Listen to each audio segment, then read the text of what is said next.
రాత్రి వచ్చిన గాలి బీభత్సానికి అబ్బో! ఫుల్లు వర్షం పడిపోతుంది. ఇలా ఈరోజు నైటంతా పడిందంటే తెల్లాసరికి ఇంకా చల్లబడిపోతుంది. క్లైమేట్ అంతా మారిపోయిద్దనుకున్నాను గానీ, గాలి బీభత్సం మాత్రం ఉన్న చెట్లన్నీ వంగిపోవటానికొచ్చిందనమాట. నేనసలు మామూలుగా అయితే మామిడి చెట్టు పడిపోయిద్దనుకున్నాను. కానీ మామిడి చెట్టు కాకుండా మందారం చెట్టు మొత్తం ఒరిగిపోయిందనమాట. మొత్తం గుమ్మం వైపొచ్చింది. తెల్లారి లెగిసి చూస్తే బాగా ఇదిగా ఉందనమాట. సో, ఇంకేంటంటే ఈరోజు శుక్రవారం గాబట్టి, శుక్రవారం రోజు కొంచెం సెంటిమెంట్‌గా ఫీలవుతాం కదా! ఏదన్నా చేయాలనంటే. సో, దానికోసం కొమ్మలవన్నీ కట్ చేయకుండా అలాగే ఉంచామనమాట.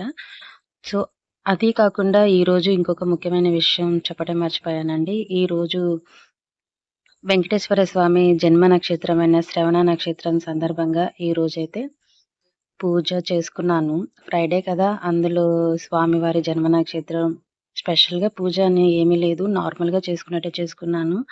సో, స్వామివారికైతే బెల్లం ముక్క నైవేద్యం పెట్టుకొని, ఇంట్లో వచ్చిన పూలతోని స్వామివారికి ఇలా పూజ చేసుకున్నాననమాట. అలాగే ఈరోజు సంకట చతుర్థి. అలాగే లాస్ట్ మంత్ కూడా బుధవారం రోజొచ్చింది. సో, బుధవారం రోజొచ్చింది కాబట్టి మేము లక్ష్మీ గణపతి పూజతో చేయించుకొని, ఆ నెక్స్ట్ డే తిరుపతి వెళ్ళాము. సో, ఆ వీడియోలు కూడా ఉన్నాయి. అవి కూడా పోస్ట్ చేస్తాను. బాగా లేట్ అయిపోతున్నాయి ఈ వీడియోలు పోస్ట్ చేయటం. సో, ఏమీ అనుకోవద్దు.